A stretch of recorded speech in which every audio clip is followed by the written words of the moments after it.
Content de tous vous voir. Et pour commencer, on va juste se présenter. On va poser la blague. Tu vas dire ton nom, tu vas dire ta couleur préférée. Ok? Ton nom, ta couleur préférée. Moi, je m'appelle Thierry. Ma couleur préférée, c'est orange.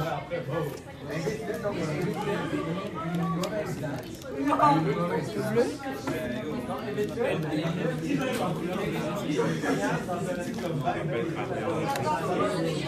J'ai pas entendu. Faut parler plus fort pour la caméra. Je m'appelle Ariel, ma couleur préférée, c'est le noir. Je m'appelle Eliel, ma couleur préférée, c'est le rouge.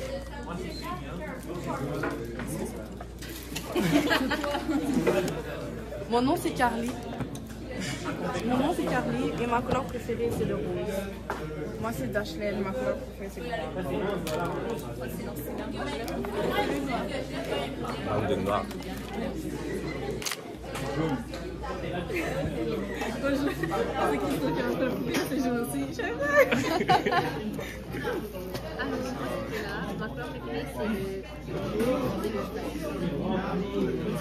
Ok, good. Bon, c'est que là, tu connais le nom de tout le monde. C'était juste pour s'introduire. Et vraiment, l'étude biblique qu'on fait aujourd'hui, c'est vraiment explorant la parole de Dieu. En fait, on commence de Genèse, puis on s'en va jusqu'à l'Apocalypse. On voit vraiment chaque moment où Dieu essaie de nous parler à travers de sa parole.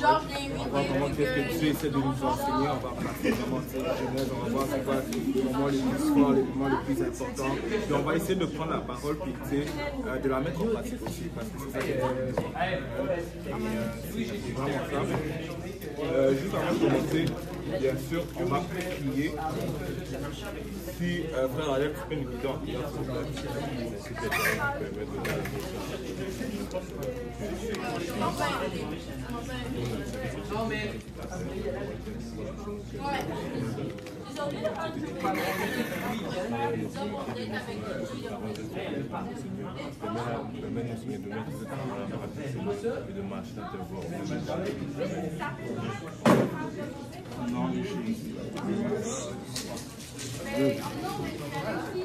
Et juste avant de commencer l'étude, dans la parole de Dieu, il y a toujours deux piliers, deux fondations importantes qu'on établit avant de commencer.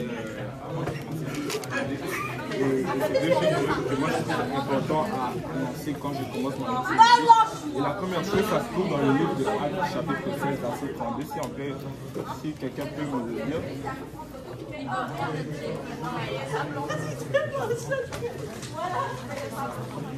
Yes. Et il lui annonça la parole du Seigneur ainsi qu'à tous ceux qui étaient dans sa maison. Est-ce que tu peux reshoot parce que arrête le Acte 16, 32.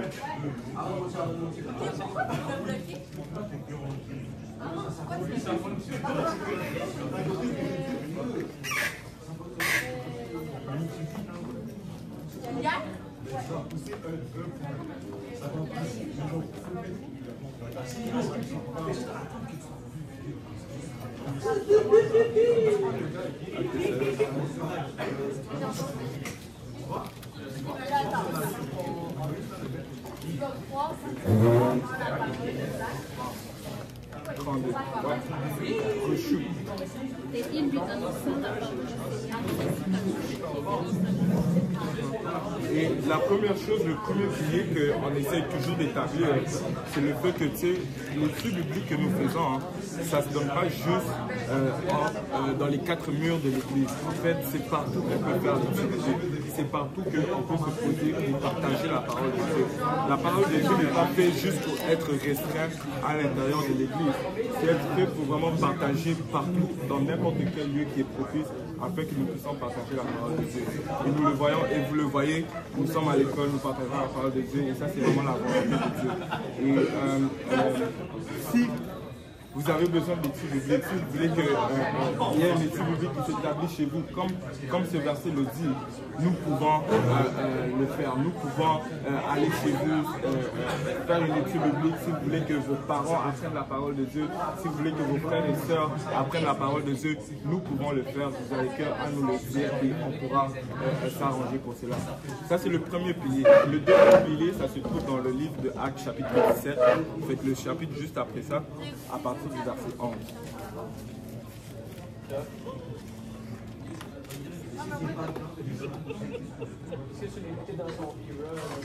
Les Juifs avaient des sentiments plus neufs que ceux des Thessaloniques.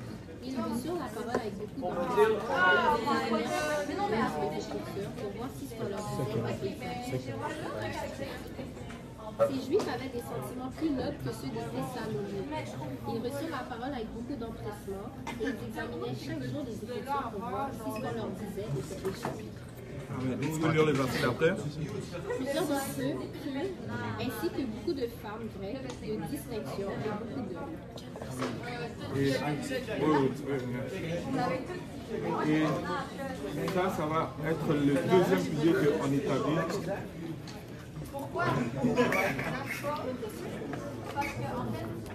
Et ça va vraiment être le deuxième pilier qu'on établit quand nous faisons cette étude biblique. Vraiment, quand nous faisons cette étude biblique, nous voulons avoir 3 attitudes que nous devons adopter lorsque nous partageons la parole de Dieu. La première chose que le verset 11 dit, c'est qu'il reçoit la parole avec beaucoup d'empressement. Il reçoit la parole de manière très humble. Et c'est ça que nous voulons faire. Quand nous venons et partageons la parole de Dieu, on veut avoir un cœur ouvert à la parole de Dieu. Nous voulons recevoir la parole de Dieu. Parce que la parole de Dieu est là pour nous changer, nous transformer afin que nous puissions devenir des meilleures personnes. Alors on veut vraiment la recevoir le plus possible. Et ça, c'est la première attitude. La deuxième attitude, c'est que le verset dit, et ils examinaient chaque jour les Écritures pour voir si ce qu'on leur disait était exact. Donc, guys, ne me faites pas confiance. Ne me faites pas confiance. Faites pas confiance à tout ce que je dis. Faites confiance à ce qui est écrit dans la Bible. Apportez vos Bibles. Quand nous venons et nous regroupons pour partager la parole de Dieu, apportez vos Bibles. Ça, c'est très important de vérifier si tout ce que moi je dis est écrit dans la Bible. Parce que nous ne devons pas faire confiance à l'homme, nous devons faire confiance à la parole de Dieu. Et c'est très important de vérifier dans les Écritures. Toujours vérifier si ce que est dit est exact. Donc ça, c'est la deuxième attitude que nous voulons adopter. La première attitude, c'est qu'ils recevaient la parole avec empressement. La deuxième attitude, c'est qu'ils vérifiaient dans les Écritures. Toujours en train de vérifier si ce qu'on leur disait était exact. Et après ça, le verset 12 dit, plusieurs d'entre eux crurent, ainsi que beaucoup de femmes grecques. Et la troisième attitude que nous voulons avoir, c'est tout simplement de croire à la parole de Dieu et de la mettre en pratique. Et c'est la raison pour laquelle nous sommes ici. Quand nous recevons la parole de Dieu, et après avoir vérifié dans la parole de Dieu que ce qui est écrit est vraiment exact, mais qu'est-ce que nous voulons faire ensuite de ça? C'est que nous voulons avoir la conviction afin de mettre en pratique ce que la parole de Dieu nous demande de faire. Et c'est très important. Ça, c'est probablement la partie la plus difficile en tant qu'un enfant de Dieu, en tant qu'un chrétien, de mettre en pratique la parole. Mais laissez-moi vous dire que quand vous mettez en pratique la parole de Dieu, votre vie change. Votre vie, elle change. Puis le Seigneur agit d'une manière juste puissante. Et ça, je vous l'assure, vous avez plus de joie, vous avez plus de paix, vous avez plus de bonheur, vous avez plus d'amour. Fait guys, mettons en pratique la parole de Dieu. Fait que ça, c'est vraiment les deux piliers fondamentaux que nous établissons quand nous faisons explorer la parole de Dieu. Maintenant, nous allons rentrer un peu plus.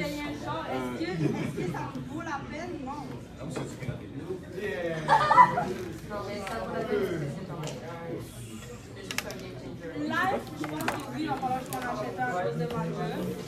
Mais est-ce que les dernières 5 années, j'en avais Il faut que je filme les réactions des gens pour ça. Donc, retenez-vous un peu, s'il vous plaît. Oh, il y a la noix de coco dedans, hein. Aucune allergie.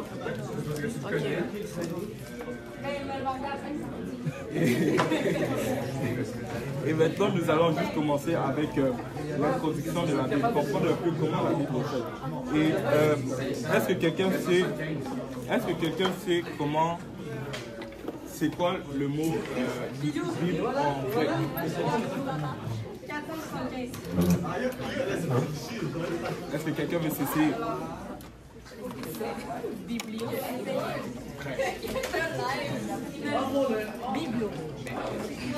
Non, mais presque. Ça a été tout à dire. J'allais passer un Presque. Et en grec, mais là, quand tu me dis, je te le vends, je fais comme mon 2000 pièces, regardez.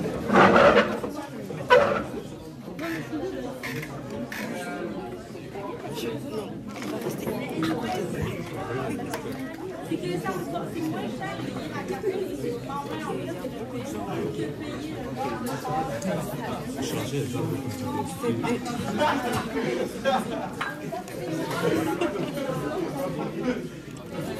Il y a vraiment beaucoup, je sais pas comment Maisonneuve.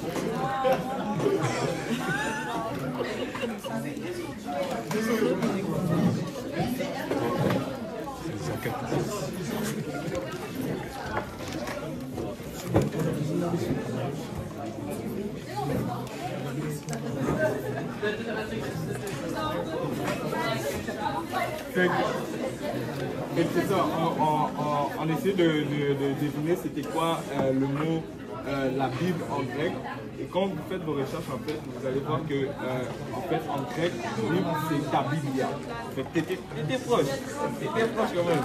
Et ta Biblia veut simplement dire soit des rouleaux ou soit des livres.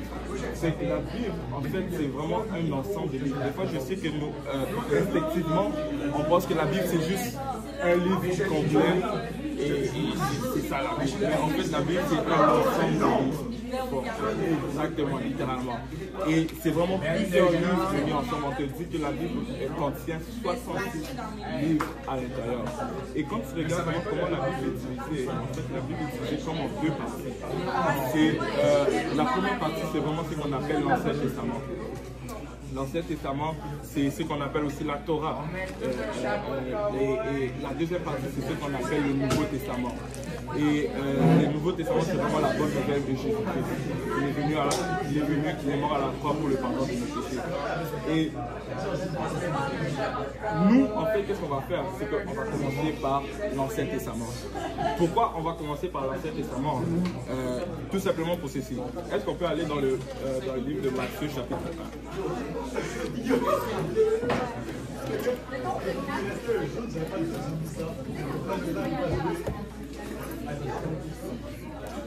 Mais ça, c'est plus pour ceux qui ont leur Bible en papier. Chapitre 1. Mais si tu n'as pas ta Bible en papier, tu ne pourras pas comprendre ce que je vais faire live.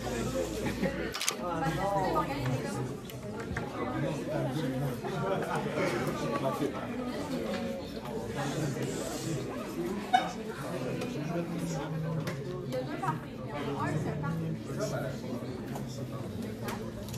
Bon, mais ça c'est cool, c'était plus pour ceux qui avaient leur Bible à papier.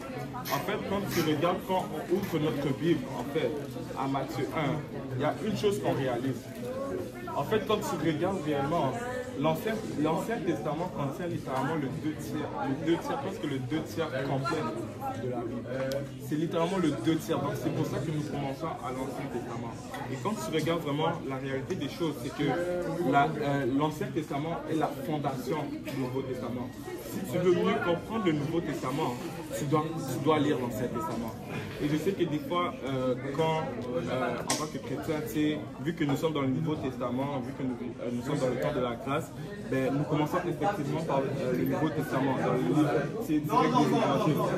Mais laissez-moi vous dire que le Nouveau Testament, c'est vraiment la révélation de l'Ancien Testament. Fait que si tu lis l'Ancien Testament et que tu comprends l'Ancien Testament, c'est plus facile pour toi de comprendre le Nouveau Testament.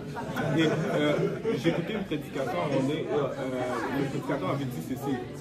Dans le temps de tous ceux qui ont écrit le Nouveau Testament, littéralement, eux, ils n'avaient pas de Nouveau Testament. Ils avaient seulement l'Ancien Testament dans leurs mains. C'est pour ça que tu vas voir souvent, surtout dans le livre de Matthieu, ils vont faire référence à des livres prophétiques. On te parle de l'apôtre Paul, qui va souvent te parler, il va te faire des références du temps de Moïse, du temps de Noé. C'est parce que dans leurs mains, ils avaient juste l'Ancien Testament. Et c'est pour ça que nous commençons aussi avec l'Ancien Testament.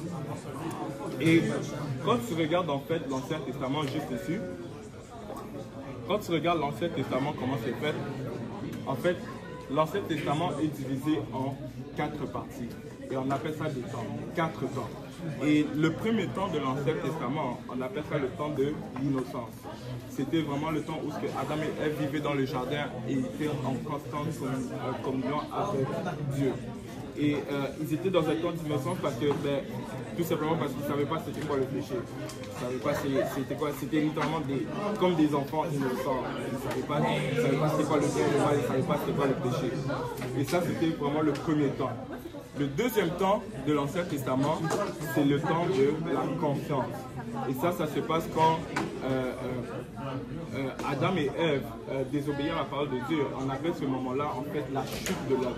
Quand ils désobéissent à la parole de Dieu et quand ils sortent du jardin d'Éden, on appelle ça ce moment la chute de l'homme.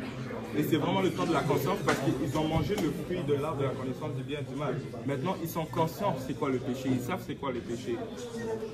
Et ce temps-là, ça se passe de la chute de l'homme jusqu'à Abraham, jusqu'à l'appel de Abraham. Et ensuite de ça, nous allons voir le troisième temps qui est dans l'Ancien Testament, c'est le temps des patriarches. Le temps des patriarches, c'est vraiment le temps où Dieu parlait avec un homme de famille. Et cet homme de famille-là allait diriger sa tribu ou sa famille selon ce que Dieu lui avait dit. Et le temps des patriarches, on va souvent voir, on va voir plus les histoires de Abraham, Isaac et Jacob. C'est vraiment eux les patriarches fondamentaux de l'Ancien Testament. Et ensuite de ça, on a le quatrième temps. Le quatrième temps, c'est vraiment le temps de la loi et des prophètes. Et le temps de la loi et des prophètes, c'est vraiment quand le peuple d'Israël sort d'Égypte. Puis ensuite de ça, qu'est-ce qui se passe? C'est que quand ils rentrent dans la terre promise, ils se détournent de la voie de Dieu. Puis Dieu va élever un homme, Dieu va choisir un homme qui est appelé prophète afin que cet homme-là puisse parler de la part de Dieu pour que le peuple d'Israël puisse revenir sur les voies de l'Éternel. Et ça, c'est vraiment les 4 temps que nous voyons dans l'Ancien Testament. Et si tu veux comprendre le contexte de l'Ancien Testament, si tu veux comprendre l'histoire, tu dois te situer, tu dois savoir tu te retrouves dans quel temps. C'est mieux pour toi, c'est mieux, ça va mieux s'assimiler en fait. Et ensuite de ça,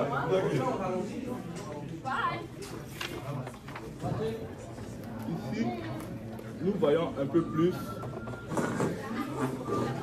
les livres de l'Ancien Testament. Et quand tu regardes vraiment l'Ancien Testament, on te dit que l'Ancien Testament est littéralement 3600 années d'histoire réunies ensemble.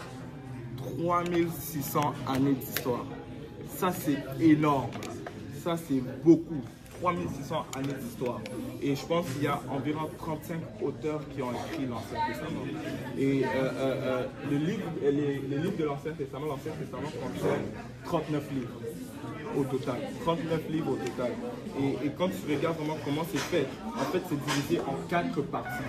La première partie, c'est ce qu'on appelle les livres de la loi. C'est les 5 premiers livres que Moïse a écrits. C'est ce que les Juifs appellent la Pentateuque. Et ensuite de ça, tu as les livres historiques, où tu vas voir souvent les livres des rois, les livres comme la Reine Esther, tous ces affaires-là. Ça, c'est ma partie. Et ensuite de ça, tu as les livres poétiques. Job, Psaume, Proverbes, toutes ces affaires-là.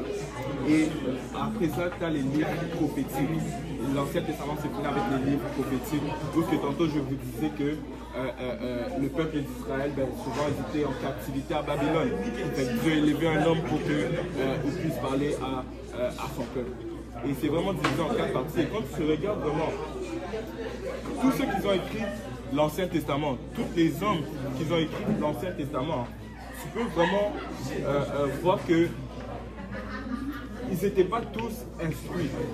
il y en a certains que c'était des rois. Il y en a certains que, tu sais, ils n'allaient pas à l'école, c'était pas de la royauté. Il y en a certains que, tu sais, ils ne savaient même pas lire ou écrire. Mais quand tu regardes vraiment tous les livres qui ont été écrits, tu peux voir qu'il y a juste une pensée à travers de chaque livre. C'est comme si il y avait une ligne qui dirigeait tous ceux qui ont écrit la Bible, tous ceux qui ont écrit vraiment l'Ancien Testament. Et c'est pour ça que la parole de Dieu est inspirée de Dieu. C'est pour ça que l'Ancien Testament est inspiré de Dieu. Ce n'est pas des hommes qui se sont levés un jour. Oh, ok, aujourd'hui j'ai écrit une partie de la Bible, l'Ancien Testament, puis ils ont commencé à écrire. Non, non, non, non. C'est vraiment Dieu qui les a inspirés par son esprit. Et nous pouvons le voir dans 2 Pierre chapitre 1, verset 21. Si quelqu'un peut me le lire.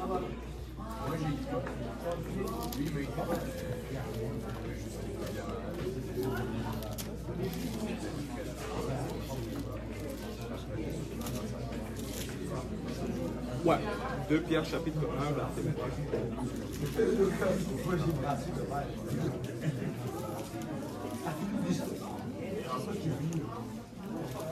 En effet, personne n'a jamais communiqué une prophétie par sa seule voix. Mais c'est avec l'aide de l'Esprit Saint que des gens ont parlé de la part de Dieu. Amen. C'est par l'aide de l'Esprit Saint que les gens ont parlé de la part de Dieu. Et 2 Pierre chapitre 1, verset 21.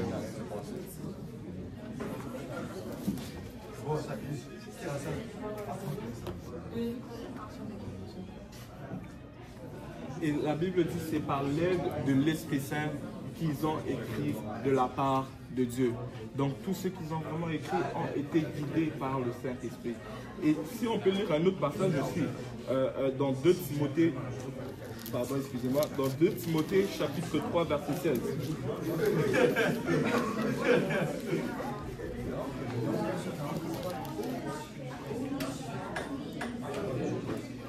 Tous les livres saints ont été écrits avec l'aide de Dieu. Ils sont utiles pour enseigner la vérité, pour persuader, pour corriger les erreurs, pour former à une vie juste. Toute écriture est instruite et toute écriture est inspirée de la part de Dieu. Donc, c'est ici, on peut voir vraiment par ces passages que ce n'est pas simplement des hommes qui se sont levés et qui ont écrit une partie de la Bible. C'est vraiment Dieu qui les a guidés à travers de son esprit. Et il y a une autre chose qu'on peut réaliser à travers de ces livres, c'est que c'est vraiment en fait la parole de Dieu. La Bible est vraiment la parole de Dieu.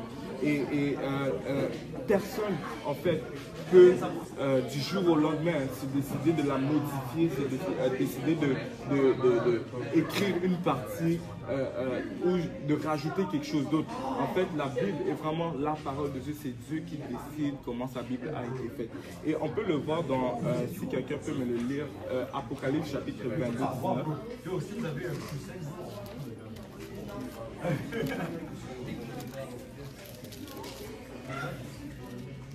Si quelqu'un 22, 19.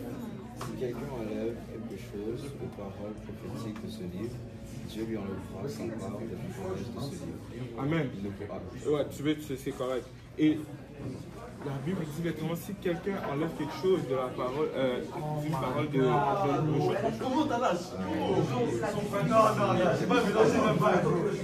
Si quelqu'un enlève quelque chose aux paroles prophétiques de ce livre, et nous pouvons vraiment voir l'ampleur que si tu te décides d'ajouter quelque chose, si tu te décides d'enlever quelque chose, en fait, c'est quelque chose de très grave. C'est pour ça que quand nous nous réunissons comme ça, nous voulons nous assurer d'avoir la parole de Dieu, nous voulons s'assurer que le verset se trouve bel et bien dans la Bible. Parce qu'il y a certaines personnes où on va venir les voir, puis on va les prêcher des affaires, puis ils ne vont même pas vérifier si c'est vraiment écrit dans la Bible.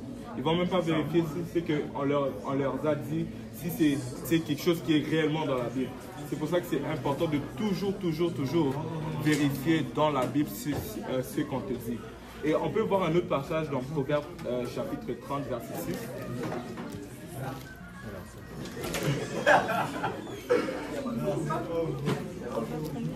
Chapitre 30, verset 6.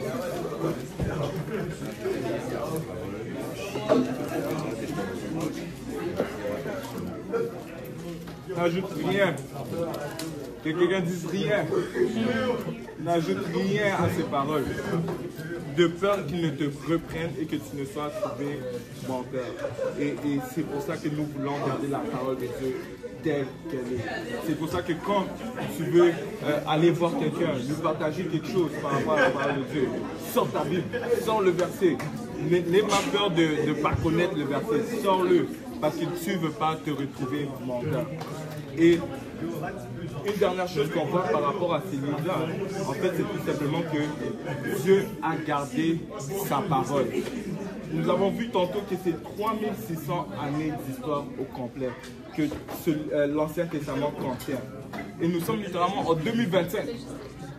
Vous savez, des fois on entend des choses comme si que la Bible est falsifiée, la Bible est modifiée, la Bible est ci, la Bible est ça, c'est pas les mêmes là que les originales. En fait, pour comprendre, pour savoir si la Bible est l'original ou pas, ben, tu dois avoir la copie et tu dois avoir l'original aussi. Mais ça, c'est quelque chose qu'on ne peut pas faire avec la Bible. Tout simplement parce que la Bible n'a pas été falsifiée ou modifiée en tant que telle. Et on peut le voir à partir de, si quelqu'un peut me lire Luc 16, verset 17.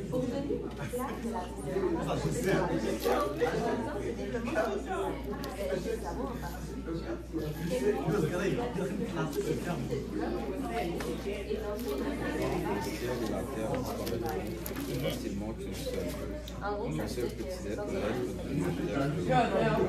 Il est plus facile que le ciel et la terre passent. J'ai aimé sa version, ça dit qu'une seule petite lettre de la parole passe. Et c'est vraiment littéralement ça. Dieu garde sa parole et sa parole dure à toujours. Il y a des personnes qui se sont élevées contre la Bible, il y a des personnes qui se sont révoltées contre la Bible. Mais laissez-moi vous dire que la parole de Dieu est toujours là. Ces personnes ont passé, ils sont morts, mais la parole de Dieu est toujours là. Et la parole de Dieu restera encore là. Si Dieu ne revient pas pendant notre vivant sur cette terre, la parole de Dieu va toujours être là.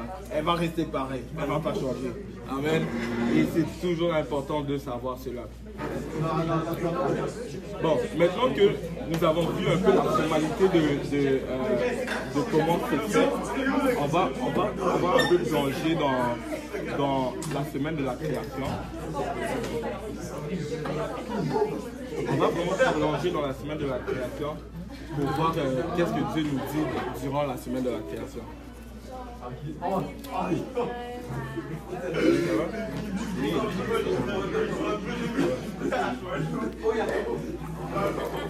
Donc on va commencer avec Genèse chapitre 1 verset 1, si quelqu'un peut me le lire.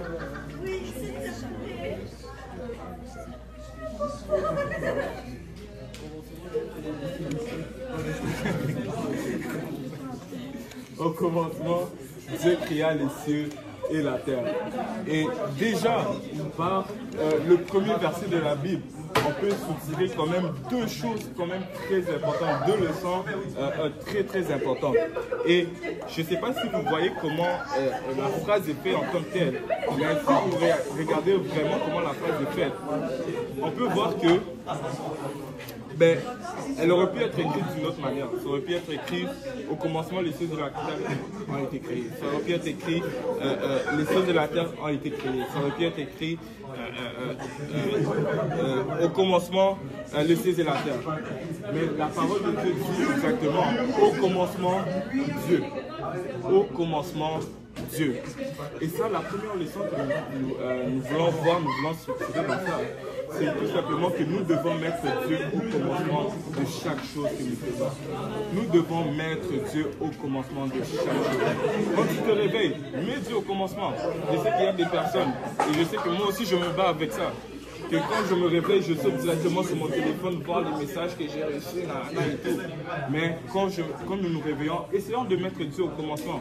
Essayons une petite prière, juste remercier Dieu de nous avoir donné le souffle de vie.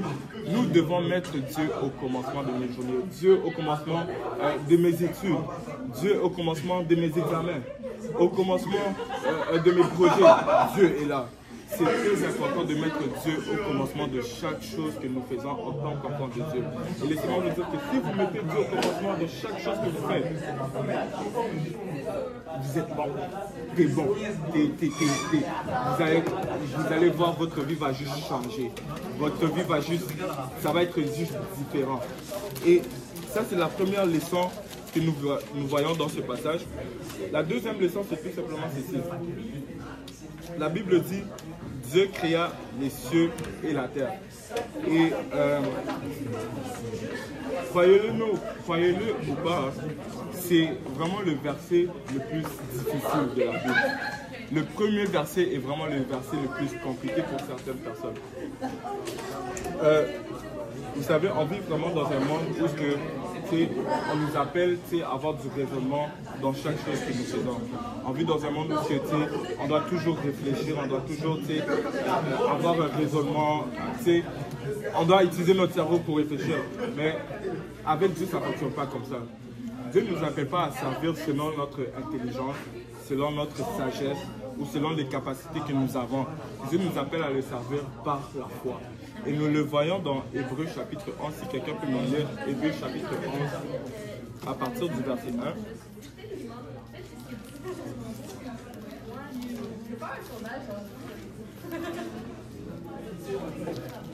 Mettre son foi en Dieu, d'être le Dieu que l'on espère, et être convaincu de la réalité de ce qu'on nous Continuez jusqu'au verset 3. Jusqu'au verset 3. C'est par la foi que les hommes et les femmes sont approuvés par Dieu. Par la foi, nous comprenons que l'univers a été formé par la parole de Dieu. De sorte que ce qui est visible a été fait à partir de Dieu. Amen. Maintenant, si tu peux lire le verset 6. Or, personne ne peut plaire à Dieu sans la foi. En effet, celui qui s'approche de Dieu doit voir que Dieu existe et qu'il récompense ceux qui le cherchent. Amen. Et la Bible dit, or sans la foi, il est impossible de lui être agréable. Car il faut que celui qui s'approche de Dieu croit que Dieu existe et qu'il est le rémunérateur de ceux qui le cherchent. Laissez-moi vous dire que nous devons servir Dieu par la foi. Dieu nous appelle en fait à le servir par la foi. Et si déjà de ce verset-là, tu crois, tu as la foi que Dieu a créé les cieux et la terre, laisse-moi te dire que les petits problèmes que tu as là, les petits problèmes de finances, les petits problèmes de famille, laisse-moi te dire que ça c'est rien dans les yeux de Dieu. Dieu peut les exaucer, Dieu peut exaucer tes prières. Il suffit simplement d'avoir la foi dans ce que tu fais. Et ça, c'est vraiment les deux choses que ces versets nous apprennent, que nous devons mettre Dieu au commencement de toutes choses, de chaque aspect de notre vie, et que nous devons servir Dieu par la foi. Et si quelqu'un peut me lire le verset 2. Par la foi que les hommes et les femmes de cette foi ont été approuvés. Non, le Genèse 1. On retourne à Genèse 1. La terre était sans forme et vide, l'obscurité couvrait la surface de la terre. Le souffle de Dieu planait à la surface des eaux. Amen. Et ici ça dit, au début, la terre était informe et vide. Il y avait des ténèbres à la surface de l'abîme et l'Esprit de Dieu se mouvait au-dessus des eaux. Et c'est littéralement, ça je suis jamais capable de l'expliquer parce que c'est tellement compliqué à expliquer, mais c'est juste que il y avait rien, il y avait juste de l'eau. En fait, la terre avant c'était juste une grosse masse d'eau et il n'y avait pas de forme et il n'y avait rien dessus. Puis l'Esprit de Dieu se mouvait par-dessus. L'Esprit de Dieu vraiment était partout autour de cette eau-là. Et si tu peux lire le verset 3. Alors Dieu dit que la lumière paraisse et la lumière parut. Continue. Je vis que la lumière était une bonne chose et il sépara la lumière de l'obscurité. Dieu nomma la lumière jour et l'obscurité nuit. Le soir vint, puis le matin, ce fut la première journée. Ok. Et la première journée, on te dit que Dieu apporta la lumière. Dieu dit que la lumière soit et la lumière fut.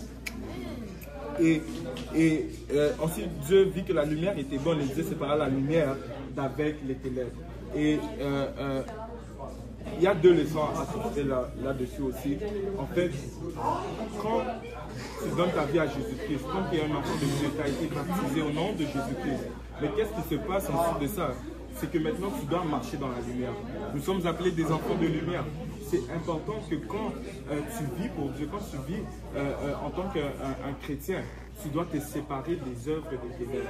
Nous devons nous séparer des œuvres des ténèbres. Nous ne pouvons pas continuer à vivre dans les œuvres du monde, dans les plaisirs de ce monde, parce que c'est juste des choses ténébreuses en réalité. C'est juste des choses vaines qui n'apportent pas notre bonheur, qui n'apportent pas la paix à l'intérieur de nous. C'est pour ça que quand tu donnes ta vie à Dieu, Dieu apporte la lumière dans ta vie et tu dois te séparer maintenant des ténèbres. Et il y a un autre passage que j'aime bien. Si quelqu'un peut me lire Jean chapitre 8 verset 12.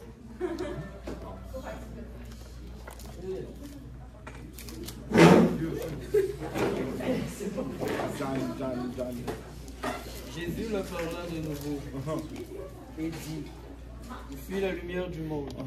Celui qui me suit ne marchera pas dans les ténèbres, mais il y aura la lumière de la vie.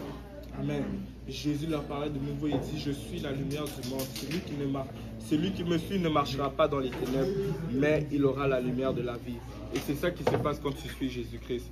Littéralement, tu marches dans la lumière. Littéralement, tu es un enfant de lumière. Maintenant, à chaque fois, partout où tu vas, tu dois faire ressortir cette lumière que Jésus-Christ a mis à l'intérieur de toi. Et il y a un autre passage aussi, je pense que c'est Jean 12, 46.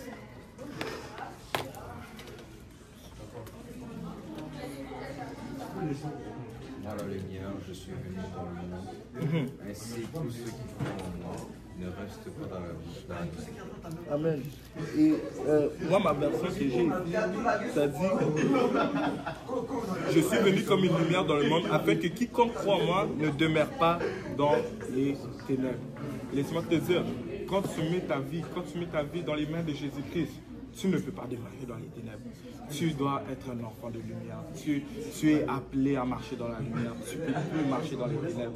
Les choses ténébreuses, laissez ça derrière. Bye bye. Vous êtes dans la lumière maintenant.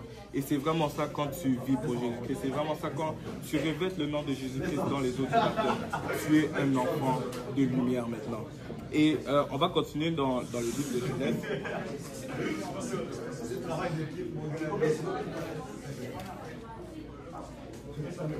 La deuxième journée, si quelqu'un peut me suivre, je crois que c'est le verset 6.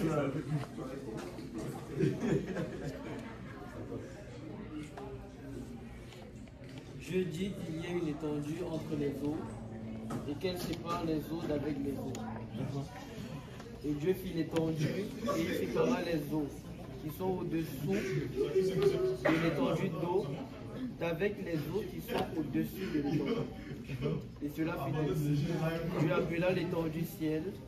Ainsi il y eut un soir et il y eut un matin.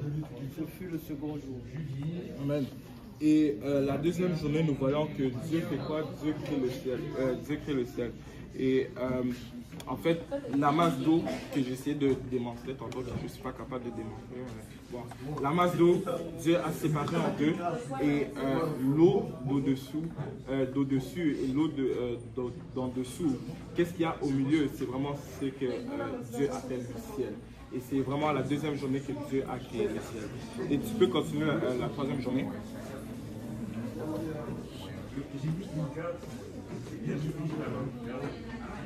Dieu dit que les eaux qui sont au-dessous du ciel se rassemblent en un seul lieu, que le sec paraisse. Et cela fut ainsi. Dieu appela le sec terre et il appela l'amas des eaux mer. Dieu vit que cela était bon. Puis Dieu dit que la terre produise de la verdure, de l'herbe portant de la semence, des arbres fruitiers donnant du fruit selon leur espèce, et n'ayant en eux leur semence sur la terre. Et cela fut ainsi. La terre produisit de la verdure, de l'herbe portant de la semence selon son espèce, et des arbres donnant du fruit, et en ont en eux leur semence selon leur espèce. Dieu vit que cela était bon. Ainsi il y eut un soir, il y eut un matin, ce fut le troisième jour. Et le troisième jour, c'est vraiment là que Dieu apporte le sexe sur la terre. Il crée vraiment la terre en tant que telle. Et il crée aussi les fruits. Il crée la verdure, l'herbe. Vraiment, les arbres poussent.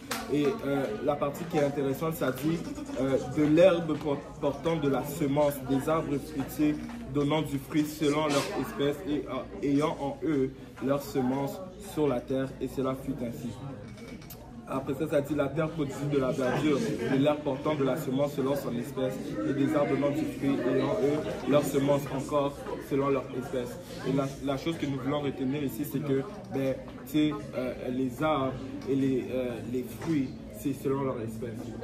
C'est vraiment ça que je veux que vous retenez pour le moment. Fait que tu peux continuer pour le 4e jour. Jeudi, il y a des luminaires dans l'étendue du ciel, pour séparer le jour d'avec la nuit, que ce soit des signes pour marquer les époques, les jours et les années, et qu'ils servent de luminaires dans l'étendue du ciel pour éclairer la terre. Et cela fut ainsi.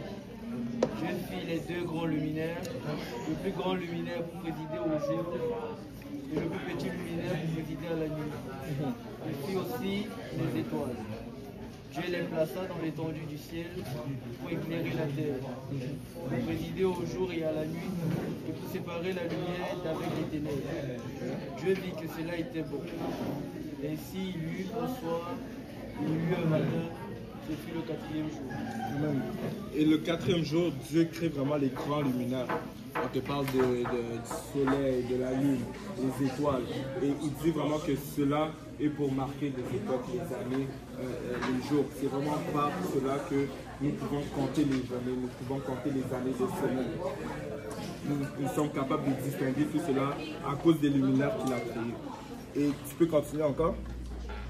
Je dis que les eaux produisent en abondance des animaux vivants, que les oiseaux volent sur la terre et l'étendue du ciel. Dieu créa les grands poissons et tous les animaux vivants qui se meuvent, et que les eaux produisirent en abondance selon leur espèce. Il créa aussi tout oiseau ailé selon son espèce. Dieu vit que cela était bon. Dieu le bénit en disant: soyez féconds, multipliez et remplissez les eaux des mers, et que les oiseaux multiplient sur la terre. Ainsi il y eut un soir, il y eut un matin, ce fut le 5e jour. Amen. Et ici, le 5e jour, on peut voir que Dieu parle aux sources des animaux. La Bible dit que Dieu dit que les eaux produisent en abondance des animaux vivants, et que des oiseaux volent sur la terre vers l'étendue du ciel. Et vraiment, il crée chaque animal selon leur propre source. Dans les animaux qui sont créés dans l'eau, on te parle du poisson, requin, poisson-chat, name it. Vraiment, tous les animaux qui vivent dans l'eau sont créés à partir de l'eau. Et les animaux qui vivent dans le ciel, c'est vraiment les oiseaux, tout ce qu'on connaît. Et ensuite de ça, ça dit encore: Dieu créa les grands poissons et tous les animaux vivants qui se meuvent, et que les eaux produisirent en abondance selon leur espèce. Il créa aussi tout oiseau et selon son espèce. Dieu vit que cela était bon. Dieu les bénit en disant: soyez féconds, multipliez, remplissez les eaux des mers. Et encore une autre fois ici, nous voyons que Dieu fait les animaux aussi selon leur espèce, comme nous avons vu tantôt avec les fruits, avec les arbres et tout. Et on va voir aussi la 6e journée. Ouais. Et Dieu fait en fait les animaux de la mer selon leur espèce, les animaux du ciel selon leur espèce.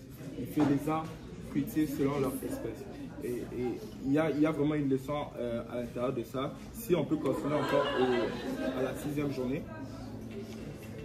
Je dis que la terre produise des animaux vivants selon leur espèce, du bétail, des reptiles et des animaux terrestres selon leur espèce.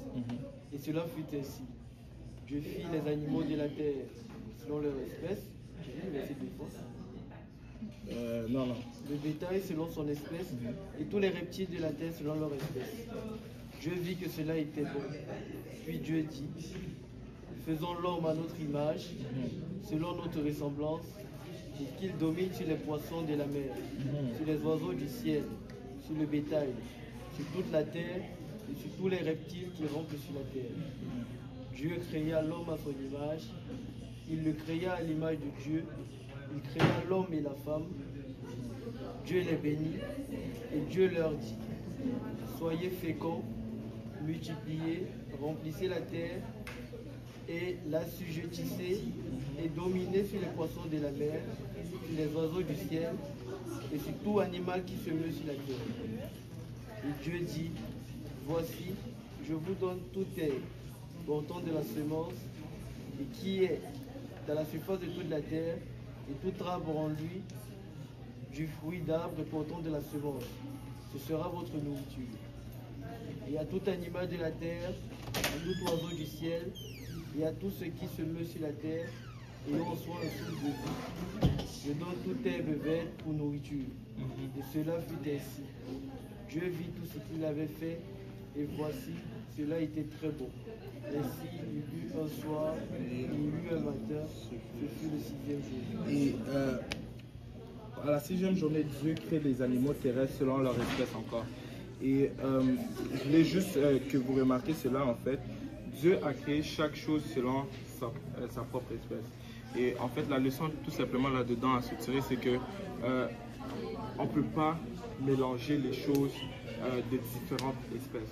On ne peut pas mélanger les choses de différentes espèces. Et quand, je sais que dans le monde dans lequel on vit, avec la science qui a avancé, il y a des fois, tu peux voir des expérimentations, des choses qui sont mélangées selon des espèces différentes. Mais littéralement, Dieu dit qu'il a créé toutes choses selon sa propre espèce. Et qu'est-ce que ça dit de nous aussi, les êtres humains? Que nous ne pouvons pas, que Dieu nous a créés selon notre propre espèce. On ne peut pas se mélanger avec d'autres espèces, on ne peut pas procréer avec des espèces différentes. Si Dieu nous a créés en tant qu'homme, il nous a créés en tant qu'homme. Si Dieu t'a créé en tant que femme, Dieu t'a créé en tant que femme. Et tu ne peux pas changer d'espèce par rapport à cela. Parce que c'est comme ça que Dieu t'a fait et c'est comme ça que Dieu fonctionne. Et c'est tout simplement ceci. Et ensuite de ça, ça dit un verset que j'aime bien. Puis Dieu dit, faisons l'homme à notre image, selon notre ressemblance, et qui domine sur les poissons de la mer, sur les oiseaux du ciel, sur le bétail, sur toute la terre et sur toutes les reptiles qui rampent sur la terre. Dieu créa l'homme à son image, il le créa à l'image de Dieu, il créa l'homme et la femme. Et ça, c'est une question pour vous. Selon vous, à qui est-ce que Dieu parlait au verset 26? Quand Dieu dit, faisons l'homme à notre image. Yes. Ok. Père, Fils, Saint-Esprit. Qui d'autre?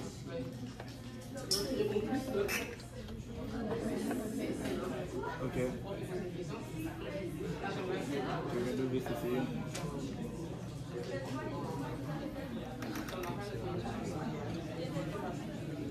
J'ai quelque chose, les gars. Je ne veux pas.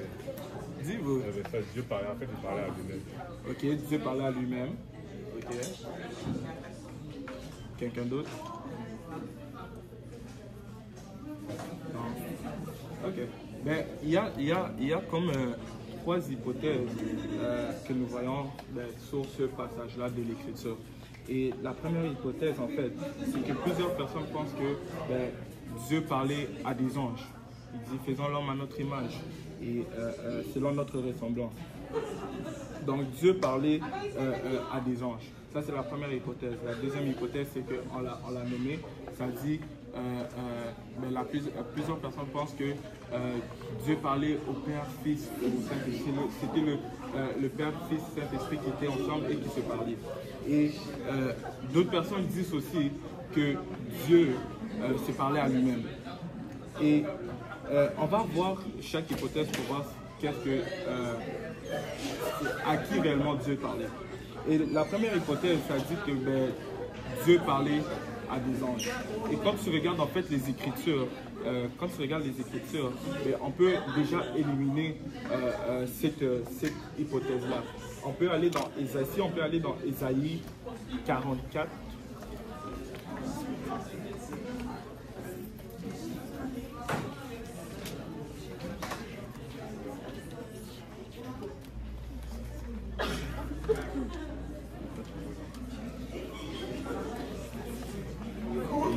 44, verset 24.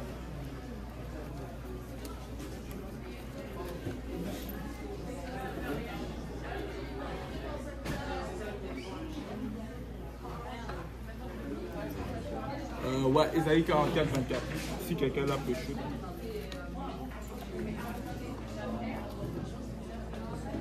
Ainsi par l'Éternel, ton Rédempteur, celui qui t'a formé dès ta naissance. Moi, l'Éternel, j'ai fait toutes choses. Seul j'ai déployé le ciel, je peux dire les cieux.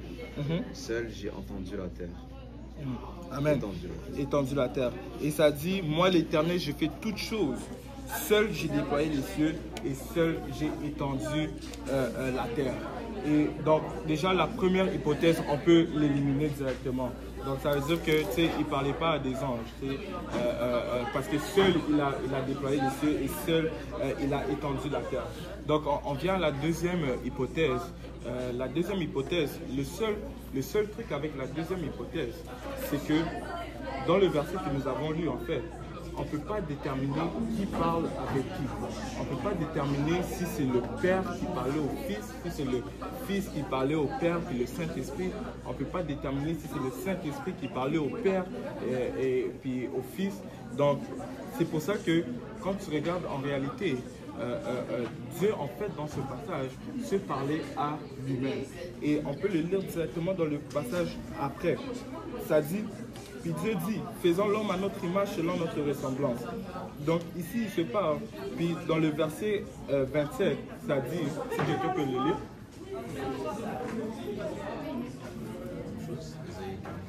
Non, Genèse chapitre 1, verset 27. Dieu créa l'homme à son image, à l'image de Dieu, il créa l'homme et la femme. Et ici ça dit, Dieu créa l'homme à son image, il le créa à l'image de Dieu, il créa l'homme et la femme. Et si en fait c'était le Père, Fils et Saint-Esprit qui étaient ensemble, en fait même ce passage devait être au pluriel. Ça devait être ils ont créé l'homme à leur image. Mais la Bible nous dit Dieu créa l'homme à son image. Et ici nous voyons un singulier dans ce passage-là. Et en fait, c'est tout simplement le passage dans le verset 26, c'est tout simplement ce qu'on appelle le pluriel de majesté. Et le pluriel de majesté, c'est tout simplement quand une personne se parle à lui-même et se parle en pluriel, en manière de plusieurs. Et ça, c'est vraiment on peut le voir on peut le voir couramment avec les princes, les princesses, les rois, les reines. En fait, ils vont souvent parler en majesté. Ils vont dire allons là-bas, mais alors qu'ils se parlent à eux-mêmes. Ils vont dire faisons ceci, alors qu'ils se parlent à eux-mêmes. Et si des hommes parlent comme ça, ben, qu'en est-il de notre Dieu, qui est le roi des rois, le Seigneur des seigneurs? Lui aussi parle en pluriel de majesté. Donc ce passage-là, en fait, c'est tout simplement Dieu qui se parlait à lui-même. Et c'est ainsi que ça se conclut, en fait, notre étude biblique d'aujourd'hui.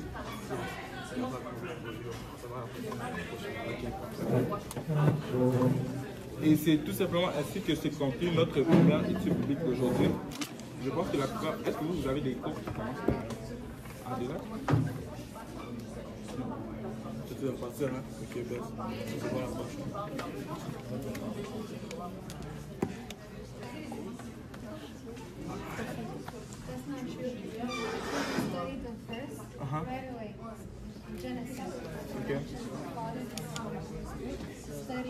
Ok.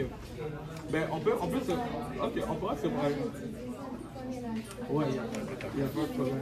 Wow. Ok, mais viens la prochaine étude biblique, on pourra regarder ensemble les passages. Ok, mais... Il faudrait que les gens comprennent vraiment. Quand tu parles, on a l'impression qu'il y a une différence entre Dieu le Fils, Dieu le Saint-Esprit et Dieu le Père. Étant Dieu le Fils, Dieu le Saint-Esprit, Dieu le Père, c'est la même personne. Ok. En fait, Dieu le Fils, c'est la parole de Dieu. Hein? Et Dieu l'Esprit, c'est Dieu qui est agi. C'est comme, il y a la voix de Thierry, il y a les mains de Thierry, et puis il y a Thierry, c'est toujours Thierry. Ok. Quand tu parles, c'est la voix de Thierry qu'on entend. Quand tu touches ton ordinateur, ce sont tes mains qui ont touché. Mais c'est Thierry qui le fait. Donc, faisons l'homme à notre image. Contrairement aux autres créations, où Dieu ordonne au Saint-Esprit que, parce que chaque fois qu'il y a action, c'est le Saint-Esprit qui fait l'action. Donc quand Dieu dit que la terre soit, que la lumière soit, que les océans se divisent et tout, c'est le Saint-Esprit qui agit. Mais il dit faisons l'homme à notre image, parce que dans l'homme, il veut qu'il y ait cette puissance de parole, premièrement, qu'il y ait cette puissance, c'est-à-dire cette puissance du Fils, cette puissance du Saint-Esprit et cette puissance de lui en l'homme. C'est pourquoi l'homme est la seule création de Dieu qui est à son image. C'est pourquoi on dit il est à son image et à sa ressemblance. Je ne sais pas si tu captes un peu ce que je veux dire. Ça a l'air ambigu un peu. Comment je vais t'expliquer? Je ne sais vraiment pas quel exemple te prendre parce que les versets aussi m'échappent. J'ai pas envie de donner les versets juste à la volée comme ça. Yes. Mais il faudrait que tu comprennes qu'il n'y a pas de différence entre la Trinité de Dieu et Dieu. La Trinité de Dieu, c'est-à-dire le Père, le Fils et le Saint-Esprit, et Dieu, c'est une seule et même personne. La parole de Dieu, c'est Jésus, comme on le sait. Dieu, l'Esprit, c'est Dieu qui est en train d'agir. Et Dieu, c'est la personne en lui, mais ça ne fait pas de lui trois personnes différentes. C'est une seule et même personne. C'est pourquoi Jésus dit, c'est pourquoi Jean dit, au commencement était la parole était avec Dieu, et la parole était Dieu. Jean dit également que... attends, juste un instant, je vais ouvrir Jean.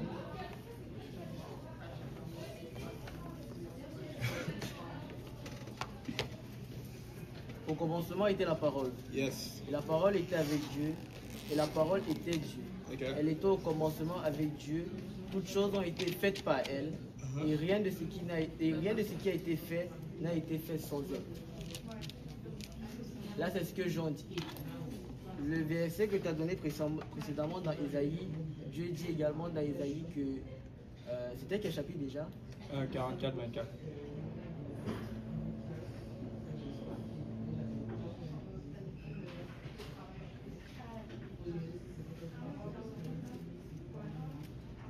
Isaïe 44, 24, ainsi parle l'Éternel, ton Rédempteur, celui qui t'a formé, c'est ça? Celui qui t'a formé dès la naissance. Okay. Oh, c'est ça. Moi, l'Éternel, j'ai fait toutes choses, seul j'ai déployé les cieux, seul j'ai étendu la terre. C'est la même personne en fait. Jean, le discours que Jean dit et le discours qu'Ésaïe dit, ce ne sont pas deux discours contraires. Okay. C'est en fait la même personne. Alors, sauf que Jean, lui, Ésaïe, lui, parle de... l'esprit de Dieu qui guide Ésaïe a fait cette déclaration-là. C'est pas un esprit différent de celui qui a guidé Jean, sauf que Jean, lui, il parle de ce qu'il a vu parce qu'il était avec la parole de Dieu. Okay. Tu vois, Ésaïe ne pouvait pas être avec la parole de Dieu parce que la parole de Dieu ne vient qu'après Ésaïe. Mais en fait, ils parlent tous deux sur le même esprit. Donc il faudrait que... Peut-être on va faire des recherches dessus avec des versets et tout pour mieux t'expliquer. Mais la Trinité de Dieu et Dieu, c'est vraiment la même personne. C'est pourquoi Dieu est à l'image, l'homme est à l'image et à la ressemblance de Dieu. Tu vois? Ouais, je vois un peu.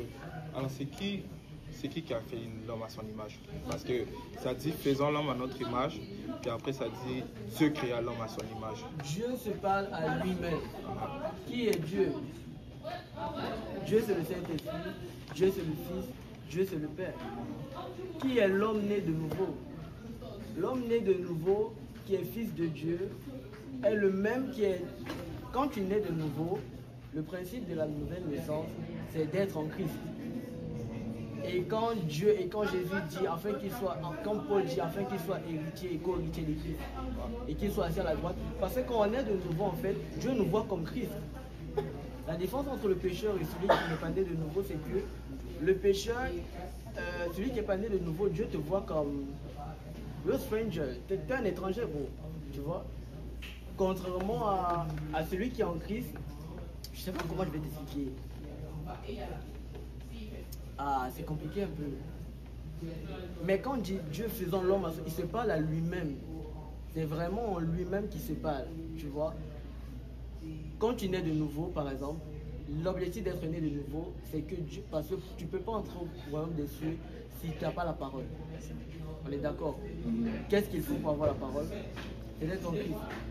Tu peux pas être également en Christ si tu n'as pas l'Esprit Saint.